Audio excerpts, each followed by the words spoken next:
चलिए, कक्षा 12वीं के सभी छात्रों का एक बार बहुत बहुत अभिनंदन। यहाँ पर कक्षा 12वीं की सदिश क्लास का हम लेक्चर नंबर 2 यहाँ पर स्टार्ट करने जा रहे हैं, हिंदी माध्यम माध्यमिक शिक्षा मंडल मध्य प्रदेश भोपाल। तो पिछले जो लेक्चर था उसमें मैंने आपको कुछ चीज़ें पढ़ाई जिनका नाम मैं आपको बता देता हूँ। सबसे पहले मैंने पढ़ाई स्थिति सदिश। मैंने आपको पढ़ाई स्थिति सदिश। स्थिति सदिश के बाद मैंने आपको पढ़ाया विस्थापन सदिश। विस्थापन सदिश के बाद मैंने स्थिति सदिश विस्थापन सदिश दोनों का परिमाण निकालना बताया। और परिमाण निकालने के बाद मैंने आपको बताया कि किसी सदिश के दिक् अनुपात क्या होते हैं और दिक् कोज्याएं क्या होती हैं, और दिक्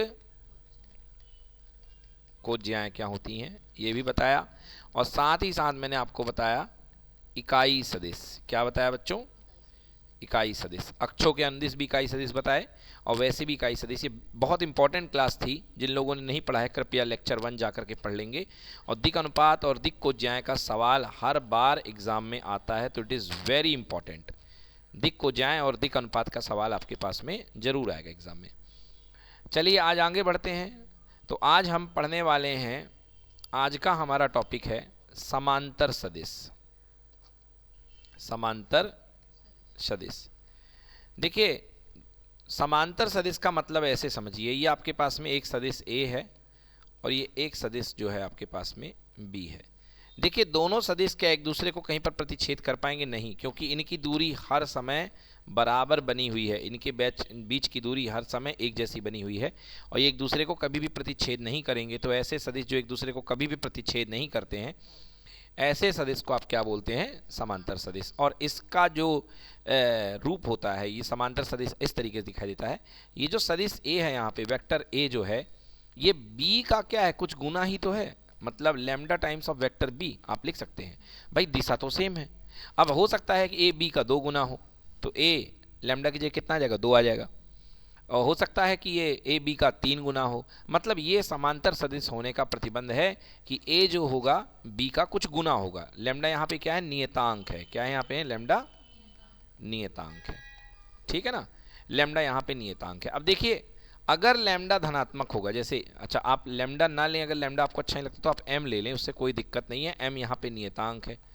अगर यहाँ पे एम के 2 मान हैं, अगर एम आपके पास में धनात्मक है, तो इसका मतलब सदिश ए और सदिश बी एक ही दिशा में होंगे। सदिश ए और सदिश बी एक ही दिशा में होंगे। इनको बोलते हैं समदिश। क्या कहते हैं इनको? समदिश। अगर m का मान ऋणात्मक है, m का मान क्या है? ऋणात्मक है, तो सदिश a और सदिश b दोनों एक दूसरे के विपरीत दिशा में होंगे। क्या होंगे? एक दूसरे के विपरीत दिशा में। अब देखिए, ये समांतर तो हैं, मगर समांतर होने के साथ साथ इनकी दिशा सेम नहीं है, दिशाएं अलग अलग हैं। तो इनको आप क्या बोलेंगे? विषमदिश। क्या कह लेंगे? विषमदिश। जैसे मान लीजिए आपको कहीं पर लिखा हुआ है कि सदिश ए जो है वो सदिश बी का 2 गुना है। सदिश बी का क्या है? 2 गुना है। तो साफ साफ दिख रहा है कि भाई ए होगा और बी छोटा सा होगा, ऐसा कुछ। और ए जो है बी का 2 गुना दिखाई दे रहा है। मगर यदि लिखा हुआ है कि सदिश ए -2 गुना है बी का, -2 गुना बी का, माइनस आ रहा है, मतलब इसको ऐसे समझिए कि सदिश ए 2 गुना किसका हुआ? माइनस बी का। किसका? अब साफ साफ दिख रहा है भाई, दिशा में माइनस आ रहा, और माइनस लगाने से दिशा बदल जाती है। तो यहाँ पर जा रहा होगा सदिश ए, ठीक है ना, और पीछे आ रहा होगा सदिश बी। क्लियर? तो देखिए, बी की दिशा जो है ए की क्या है? विपरीत है ना। तो इसको बोलते हैं समदिश सदिश और विषमदिश सदिश। क्लियर हो गया? चलिए, तो बेटा इसके लिए प्रतिबंध क्या है? देखिए, तो मैंने अभी अभी आपको बताया कि अगर कोई सदिश ए बी का कुछ गुना है, तो आपने देखा कि सदिश ए बराबर M vector B, M vector B, या बी बराबर एम वेक्टर ए, ऐसे भी लिख सकते हो। भाई जब ए बी का कुछ गुना होगा तो बी भी ए का कुछ गुना होगा। अब मैंने आपको पिछली क्लास में सदिश को वियोजित रूप में पढ़ना बताया था कि हर सदिश के बेटा 3 भाग होते हैं, उसका एक्स घटक आई कैप, वाई घटक जे कैप और जेड घटक के कैप। ये जो 3 घटक होते हैं, इनको समग्र रूप से तीनों को मिलाकर के बोलते हैं उस सदिश के दिक् अनुपात। क्या कहते हैं? दिक् अनुपात। बिल्कुल सही। तो यदि यहाँ पे मेरे पास 2 सदिश हैं और दोनों सदिशों को मैं घटक के रूप में लिखूं, यदि इस बारे में ऐसे इसको, तो मैं क्या लिखूंगा? इसको मैं क्या लिख सकता हूँ? एक सेकेंड, चलिए तो मैं पहले वाले को लिखता हूँ। तो पहला वाला दिया कि a बराबर m वेक्टर b, तो a के मैं घटक लिखता हूँ, a x होगा i कैप, a का y घटक a y cap j cap और a z k cap, clear. और m और ऐसे b का घटक b x i cap plus b y j cap plus b z k cap, clear बेटा। तो ये a x i cap plus a y j cap plus a z k cap equal to m time B X I cap plus m time B Y J cap plus m time B Z K cap, clear है। अब आपको बता दें, दो सदिश अगर बराबर होते हैं मतलब इनके संगत भाग बराबर होते हैं, आप तुलना कर सकते हैं इनके संगत भाग की। तो देखिए a x बराबर कितने होगा m b x के, m b x की, तो a x upon b x बराबर कितना आएगा m। इसी तरीके से ए वाई अपॉन बी वाई कितना आएगा m। इसी तरीके से ए जेड बटे बी जेड कितना आएगा m। अब तीनों को मिला करके एक प्रॉपर्टी आप लिख सकते हैं कि ए एक्स बटे बी एक्स बराबर ए वाई बटे बी वाई बराबर ए जेड बटे बी जेड बराबर कितना m, क्लियर हो गया। तो ये है दो सदिशों के समांतर होने का प्रतिबंध, समांतर होने का। ऐसा ही कुछ प्रतिबंध आपने कक्षा 10 में पढ़ा था, याद करिए, जब आपने बताया था a1 बटे a2 बराबर b1 बटे b2। तो आप कहते थे कि दोनों रेखाएं क्या होंगी, समांतर, क्या होंगी, समांतर। तो यहाँ बस एक चीज़ आ चुकी, क्योंकि 3D की बात चल रही, तो तीसरी चीज़ आएगी c1 बटे c2, ठीक है ना। इसी a1 को मैंने ax लिख दिया, a2 को मैंने, है ना, a2 को मैंने bx लिख दिया है, क्लियर। चलिए, तो ये हो गया समांतर होने का प्रतिबंध। अब बात करते हैं बच्चों बराबर सदिश, इक्वल वेक्टर, हिंदी में इसे कहते हैं बराबर सदिश, ठीक है ना। तो हिंदी में इसे कहते हैं आप बराबर सदिश। देखिए बराबर सदिश क्या होते हैं। बराबर सदिश का मतलब नाम से स्पष्ट है, दो सदिश बिल्कुल जो एक दूसरे के क्या हों, बराबर हों। तो ये देखिए सदिश ए है, सदिश बी है, क्या दोनों की दिशाएं समान हैं, बिल्कुल समान है, दोनों की दिशाएं बिल्कुल समान है। और क्या इन दोनों के परिमाण यानी कि इनकी लंबाइयाँ बराबर हैं, क्या बिल्कुल बराबर है, इनकी लंबाई भी आप चेक कर लें। तो यहाँ पर जो दोनों सदिश हैं, सदिश ए और सदिश बी, क्या कहे जा सकते हैं, बराबर सदिश कहे जा सकते हैं, क्या कहे जा सकते हैं, बराबर सदिश, क्लियर हो गया। हाँ, तो दोनों सदिश भी बराबर होंगे, इनकी दिशाएं भी बराबर होंगी, उनके परिमाण भी क्या होंगे, बराबर होंगे। बट यदि मैं कहूँ एक सदिश मैंने ये लिखा ए सदिश और एक जस्ट मैंने इसके पीछे लिख दिया, तो थोड़ा बड़ा हो गया, इसको छोटा करना पड़ेगा, ठीक है ना। ये देखिए, तो एक सदिश मैंने लिख दिया बिल्कुल इसी के बराबर का, तो बेटा ये क्या कहलाएगा, ये कहलाएगा माइनस ए, क्या कहलाएगा ये, माइनस ए। तो ये सदिश जो कहलाता है बेटा अपने मूल सदिश का, मुख्य सदिश का कहलाता है विपरीत सदिश, क्या कहलाता है बेटा, हाँ। तो विपरीत सदिश में केवल आपको माइनस चिन्ह लगाना और कुछ नहीं करना। तो ये जो सदिश कहलाएगा ये कहलाएगा आपका विपरीत सदिश। तो आपने देख लिया बराबर सदिश देख लिया आपने, अपने विपरीत सदिश देख लिया, क्लियर है बच्चों। बराबर सदिश और विपरीत सदिश के बाद हमारे पास आते हैं समरेखीय सदिश, क्या आते हैं, समरेखीय सदिश, है ना।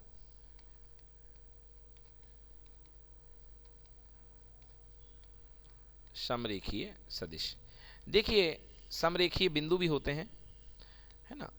ये आपके पास में तीन बिंदु हैं, ए बी सी, सी, तीन बिंदु आपके पास में हैं ए बी सी। अब आपको यहाँ पर देखिए तीन बिंदु हैं, आपको सिद्ध करना है कि सिद्ध करिए कि ये तीन बिंदु जो हैं समरेखीय हैं, मतलब एक ही रेखा में है ना। तो आप देखिए इनसे दो अलग अलग सदिश बनाइए, एक बनाइए ए बी और एक बनाइए बी सी, एक बनाइए ए बी और एक बनाइए। अब ये देखिए अगर ये दोनों एक ही रेखा में हैं तो ए बी और बी सी अलग अलग सदिश खंडों के रूप में आपस में क्या होने चाहिए, समांतर, क्या होने चाहिए। अरे भाई तुम अगर मिल करके एक रेखा बना रहे हो तो तुम्हारे जो रेखा खंड है वो आपस में क्या होंगे, समांतर होंगे, क्या होंगे, समांतर होंगे कि नहीं होंगे। तो अगर हम ए बी और बी सी को समांतर साबित कर दें और बी बिंदु क्या है दोनों में कॉमन, बी बिंदु दोनों में क्या है, तो भाई ऐसा तो हो नहीं सकता था कि ए बी ऊपर रहता और बी यहाँ रहता, भाई ए बी यहाँ रहता और बी सी यहाँ, ऐसा तो हो नहीं सकता था, आना तो दोनों को एक ही जगह पे पड़ता, यस कि नो। तो इस तरीके से जैसे ही समांतर सिद्ध करेंगे तो ये भी सिद्ध हो जाएगा कि तीन बिंदु ए बी सी क्या है, ये समरेखीय हैं, क्या है ये, समरेखीय। तो इस तरीके से आप बिंदुओं की समरेखीयता भी सिद्ध कर सकते हैं, क्लियर हो गया। अब बच्चों आते हैं आज की क्लास के मुख्य बिंदु पर, जिसका नाम है सदिशों का गुणन। क्या नाम है आज की क्लास का? सदिशों का गुणन का गुणन। देखिए बच्चों, आपके पास यहां पे एक सदिश है a और एक सदिश है आपके पास में b, और इनके बीच का कोण क्या कहा जाएगा? थीटा। तो ध्यान दीजिएगा थीटा पे। कोण तभी आप डिफाइन कर पाएंगे या दोनों सदिश कहां जा रहे हैं? बाहर की ओर, तभी आपका कोण थीटा कहलाएगा। अगर एक सदिश अंदर आ रहा है, ये देख लीजिए, यदि आप इसको अंदर ले रहे हैं और एक बाहर जा रहा है, उस समय कोण थीटा नहीं होगा, उस समय कोण क्या होगा? Pi minus theta. तो जब दोनों बाहर जाएंगे या दोनों अंदर आएंगे तभी कोण थीटा लिया जाएगा। समझ में आ रही मेरी बात? अब यदि अंदर आने की बात कर दी जाए तो देखिए, दोनों को अंदर आके मैं दिखा देता हूँ, तब भी थीटा बनेगा। ये देखिए, यहाँ से अंदर आ रहा है और यहाँ से ये भी अंदर आ रहा है कि नहीं आ रहा है? तो आपने पढ़ा होगा शीर्षाभिमुख कोण, तो अगर ये थीटा है तो ये भी क्या है? थीटा। तो सदिशों के बीच का कोण वो वाला कोण होता है जिसमें दोनों सदिश बाहर जाते हैं या जिसमें दोनों सदिश क्या आते हैं? अंदर आते हैं। नहीं तो दूसरा जो कोण होगा वो पाई माइनस थीटा कह लीजिए, या कितना बनेगा? 180 माइनस थीटा। तो दो सदिश है बच्चों आपके पास में, एक सदिश है ए और एक सदिश है बी। आपको इन दोनों का गुणा करना है, इन दोनों का क्या करना है? आपको गुणा करना है। तो यही हम पढ़ने वाले हैं कि सदिश गुणन क्या होता है। तो देखिए, दो प्रकार का गुणा है, सदिशों का दो प्रकार का गुणा है। एक गुणा ऐसा है कि आपने सदिश ए को सदिश बी के साथ गुणा किया और जो रिजल्ट है, मतलब दिशा सहित और दिशा सहित, मगर जो रिजल्ट आया उसमें दिशा नहीं रही, मतलब वो बन गया दिशा रहित। क्या बन गया? रहित। देखिए यहाँ पे वेक्टर नहीं लगा है, मतलब इसमें दिशा है, इसमें दिशा है, मगर इसमें दिशा नहीं है, विदाउट वेक्टर। समझ गए ना? तो जो विदाउट वेक्टर होता है उसको क्या बोलते हैं? अदिश। क्या बोलते हैं? अदिश। तो मतलब जिसमें आपका गुणनफल एक अदिश राशि आए। कौन सी राशि? अदिश राशि आए गुणनफल, तो ऐसे गुणन को बोलते हैं अदिश गुणन। क्या बोलते हैं? जी हाँ, ऐसे गुणन को बोलते हैं अदिश गुणन। इसमें जो आपका गुणनफल आएगा दो सदिशों का, वो एक अदिश राशि होगी। तो ऐसे गुणनफल को किससे निरूपित करते हैं? डॉट से। किससे निरूपित करते हैं? डॉट से। इसलिए इस गुणनफल का नाम डॉट प्रोडक्ट होता है। क्या होता है? डॉट प्रोडक्ट या बिंदु गुणन, है ना? इसे क्या बोलते हैं? डॉट प्रोडक्ट या हिंदी में बिंदु गुणन। हिंदी में क्या कहते हैं? इसे बिंदु गुणन कहते हैं। अब दूसरी व्यवस्था देखिए यहाँ पे, अब आप ऐसा गुणा करना चाहते हैं कि आपके पास जो गुणन करें दोनों सदिशों का, तो आपके पास जो राशि आए वो सदिश राशि आए। कैसी राशि आए? तो सदिश राशि वाले गुणन को बोलते हैं सदिश गुणन। क्या बोलते हैं? तो ऐसा गुणन क्या कहलाता है बेटा? सदिश गुणन। अब बेटा दिखाने के लिए कुछ ना कुछ तो करना पड़ेगा, तो इनमें क्या लगाया गया? क्रॉस लगाया गया। क्या लगाया गया? क्रॉस। तो इसे क्रॉस प्रोडक्ट या इसे वज्र गुणन कहते हैं। क्या कहते हैं? वज्र गुणन, है ना? मैं तो कहूँगा क्रॉस गुणन ही कहूँगा। क्या कहूँगा मैं? क्रॉस गुणन ही कहूँगा। वज्र अच्छा नहीं लगता बोलने में, है ना? तो इसे मैं क्रॉस गुणन ही बोलूँगा। तो बच्चों, अगर आप सदिश गुणन करेंगे तो बीच में क्रॉस आएगा, और अगर अदिश गुणन करेंगे तो बीच में क्या आएगा? डॉट आएगा। तो ये दो प्रकार के गुणन आपने देखे। एक में आपके पास में गुणनफल अदिश राशि है और एक में गुणनफल कौन सी राशि है? सदिश राशि है। ठीक है ना? तो दो प्रकार के आपने गुणनफल देखे हैं, एक में गुणनफल सदिश राशि है और एक में गुणनफल अदिश राशि है। तो आइए डिटेल में पढ़ते हैं अदिश गुणन के बारे में, है ना? अदिश गुणन के बारे में अब डिटेल में हम पढ़ेंगे कि भैया अदिश गुणनफल करा कैसे जाता है, होता कैसा है। तो दो राशियों का, दो सदिश हैं आपके पास में, कोई दो सदिश आपके पास में सदिश ए दिए गए हैं, ठीक है ना, और बी दिए गए हैं। इनके बीच का कोण कितना है? थीटा है। तो इनके बीच का अदिश गुणनफल कुछ इस तरीके से परिभाषित होता है। सदिश ए बिंदु बी बराबर, बेटा सी नहीं, अब तो उत्तर लिख रहे हैं, वो तो मैंने एक समझाने के लिए बताया था कि ए और बी का गुणन कुछ तो आएगा और कुछ आएगा तो अदिश आएगा, तो उसका नाम सी ले लिया। बट इसकी सही परिभाषा, ए बिंदु गुणनफल बी बराबर, बोलिए, सदिश ए का परिमाण सदिश बी का परिमाण और दोनों के बीच का कोण थीटा का कॉस। क्या लगेगा? दोनों के बीच के थीटा का कॉस। तो देखिए, ये भी अदिश है क्योंकि परिमाण अदिश राशि है, ये भी अदिश है, ये भी अदिश है, कोई वेक्टर का नामो निशान नहीं है, इसलिए ये बनेगा अदिश गुणनफल की परिभाषा। समझ गए?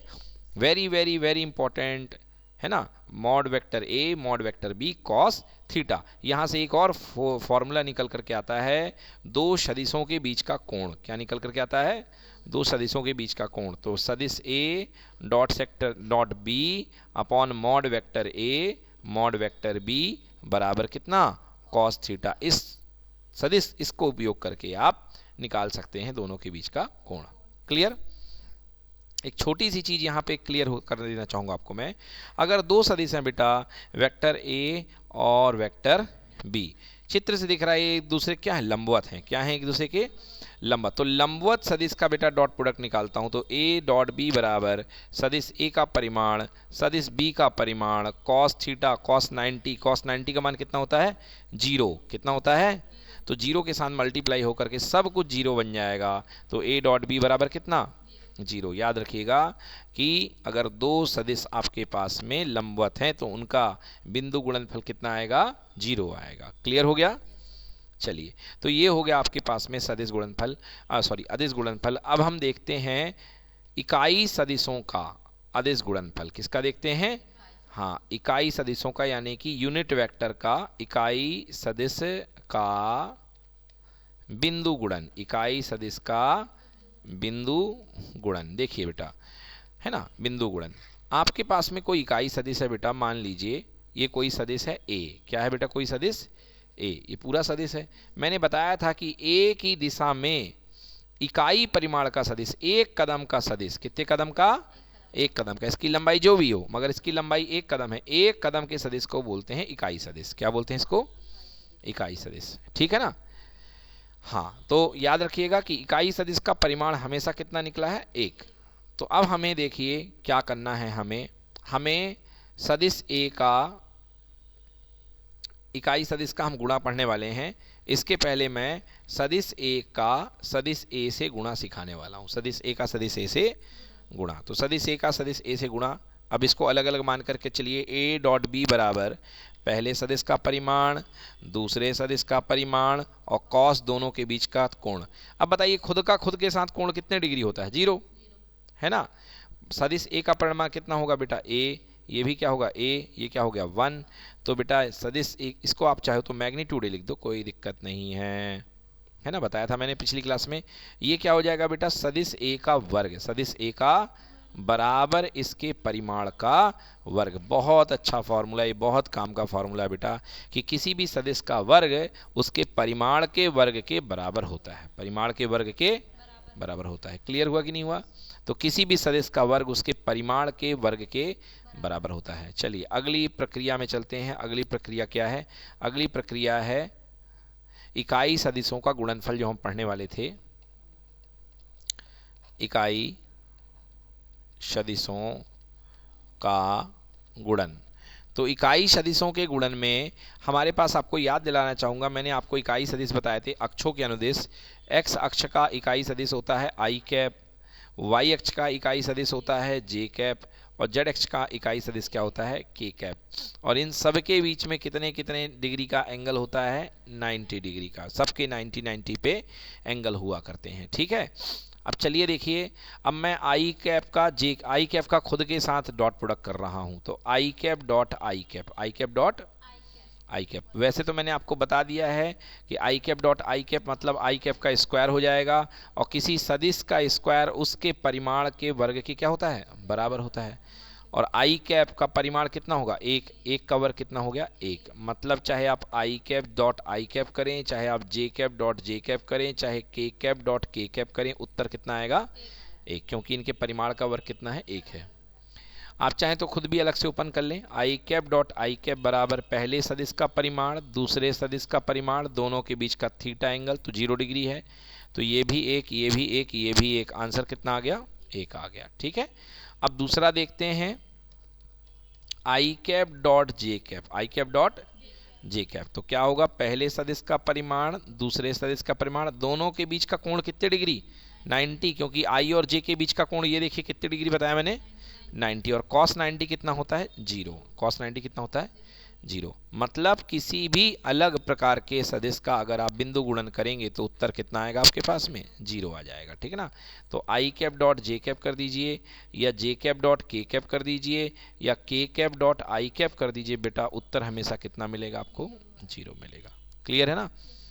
तो यदि आप समान राशि का गुणा करते हैं तो आपको उत्तर समान इकाई सदिश का करेंगे तो 1 आएगा, और अगर आप लंबवत वालों का करेंगे तो उत्तर कितना आएगा? 0 आएगा, क्योंकि cos 90 0 हो जाएगा। क्लियर है?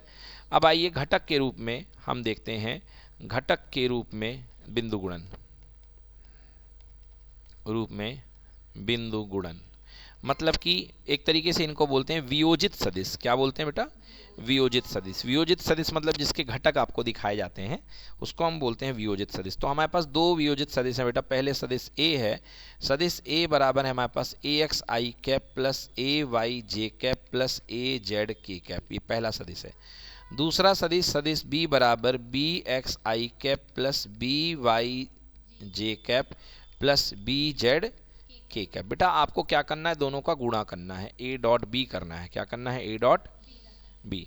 तो पहला सदिश लिख दीजिए A X I cap plus A Y J cap plus A Z K cap, फिर डॉट लगाइए। दूसरा सदिश B X I cap plus B Y J cap plus B Z K cap. ठीक है बेटा, चलिए अब देखिए, आप थोड़ा दिमाग लगाएंगे तो सबसे पहले आई कैप चलेगा इस पूरे के साथ गुणा करने, बोलो हाँ है ना? तो I cap dot I cap 1 हो जाएगा, बाकी ये भी 0 ये भी 0, क्योंकि जे कैप के कैप है। ऐसे जे कैप चलेगा तो जे कैप के साथ तो 1 देगा, बाकी के साथ 0। फिर के कैप चलेगा तो बाकी के साथ 0, के कैप के साथ कितना? 1। तो क्या बनेगा? ये बनेगा ए x B x plus A Y B Y plus A Z B Z. तो कितना आसान है, मतलब आपको खुद की पार्टी वालों के साथ गुणा करना है ना? आई कैप वाला आई कैप से, जे कैप वाला जे कैप से, के कैप वाला के कैप से। तो ये बन गया सदिश ए डॉट बी। क्या बन गया? सदिश ए डॉट। क्लियर है? ठीक है ना? अगर ए और बी एक दूसरे के लंबवत होंगे तो मैंने अभी बताया था कि ए डॉट बी कितना आ जाएगा? 0। क्या आ जाएगा? 0। तो इसमें यहाँ पे क्या बन जाएगा? ये बन जाएगा ए x B x plus A Y B Y plus A Z B Z का मान कितना निकल करके आएगा? 0 निकल जाएगा। क्लियर? ये एक स्पेशल केस हो गया। समांतर का मैंने बताई दिया आपको, a1/a2 बराबर b1/b2 बराबर c1/c2। समांतर का आपने देख लिया है।